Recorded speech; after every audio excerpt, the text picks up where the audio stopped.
न चास्य कश्चिद दयितो न द्वेष्यो न च बांधवः आविशत्य प्रमत्तौ सो प्रमत्तम जन्मंत कृत।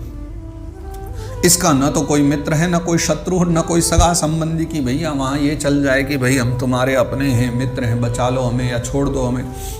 सब निराले हैं, कोई शत्रु मित्र नहीं, कोई सगा संबंधी नहीं। ये सर्वदा सजग रहता है, ऐसा कभी नहीं होता किसी का समय और काल भूल जाए, सबको समय पर प्राप्त करता है, ठीक है ना। सजग रहता है, अपने स्वरूप भूत श्री भगवान को भूलकर भोग रूप प्रमाद में पड़े हुए प्राणियों पर आक्रमण करके उनका संहार करता है। यानी सबका मूल है परमात्मा, और जो उनसे दूर हैं, देखो जरूरी नहीं कि सब विष्णु रूप की ही पूजा करें। हमारे भारत में राम रूप, कृष्ण रूप, विष्णु रूप, ये विविध रूपों की चर्चा है, 24 अवतारों की कथा।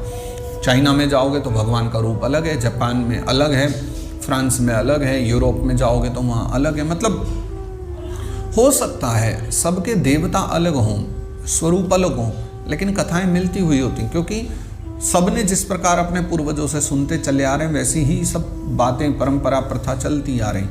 लेकिन वही एक परमात्मा अनेक रूपों में विद्यमान होकर के सबके यहाँ अलग अलग रूपों में दर्शन देता है, तो उसमें कोई बहुत बड़ा भेद हमको नहीं समझना चाहिए।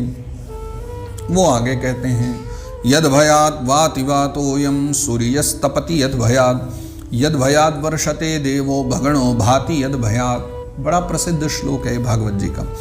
इसी के भय से, यद भयात वाति वातोयम, जिसके भय से वायु चलता है, सूर्यस्तपति यद भयात, इसी के भय से जो है सूर्य तपता है, और यद भयात वर्षते देवो, इसी के भय से देवता यानी इंद्र वर्षा करते हैं, और भगणो भाति यद भयात, रात्रि में जो तारे चमक रहे हैं ना वो सब के सब भी इसी के भय से। किसके भय से? काल के भय से। और वो काल कौन है? मैं हूँ, मैं ही काल हूँ। यानी कपिल भगवान कहते हैं कि वो मैं हूँ, मेरा ही स्वरूप है, तो उसके भय से सब कार्य होते हैं। यद वनस्पतयो भीता लताश्चौषधिभिः सह स्वे स्वे काले भी गृह्णन्ति पुष्णानि च फलानि च। इसी से भयभीत होकर के औषधियों के सहित जो सारी लताएं हैं, वनस्पतियां हैं, समय समय पर जो है फल फूल धारण करती, मतलब प्रकृति भी मेरे भय के द्वारा, काल के भय के द्वारा चलती है।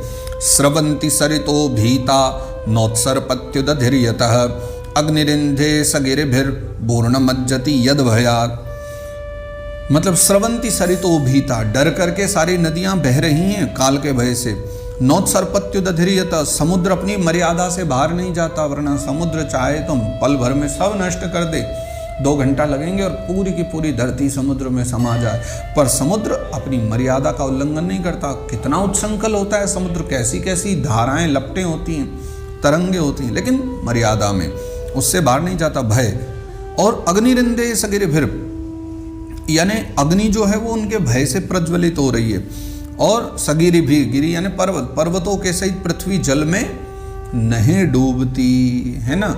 यानी ये सब के सब काल के भय से ही चलता रहता है। नभो ददाति श्वसताम पदम यन्नियमाददः लोकम स्वदेहम तनुते महान सप्तभिरावृतम। इसी के शासन से यानी भय से कह लो, ये आकाश जो है ना जीवित प्राणियों को श्वास प्रश्वास के लिए अवकाश देता है, ठीक है ना। महत्त्व अहंकार रूप शरीर का 7 आवरणों से युक्त ब्रह्मांड के रूप में विस्तार करता है। कौन? आकाश। किसके भय से?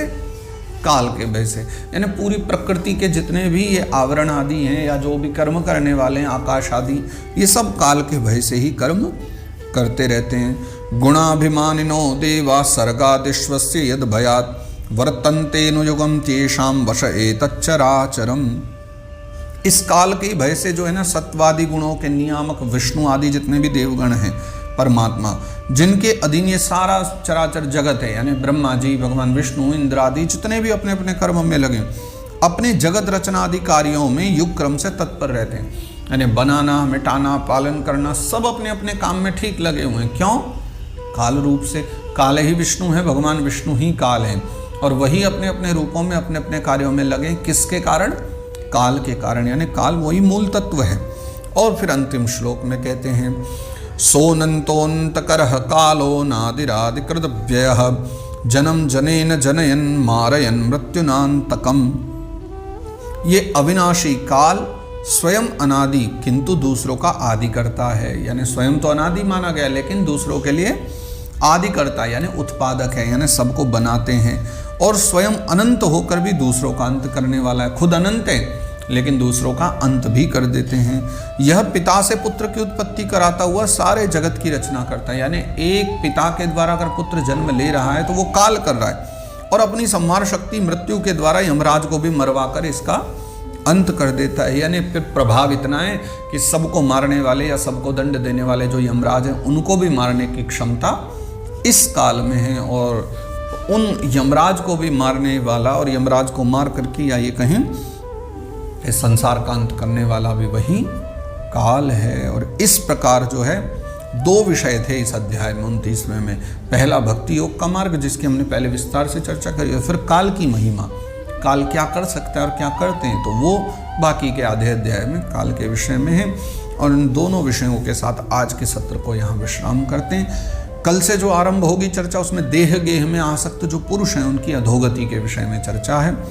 आज के सत्र को हम यही 29वें अध्याय पर विश्राम करते हैं।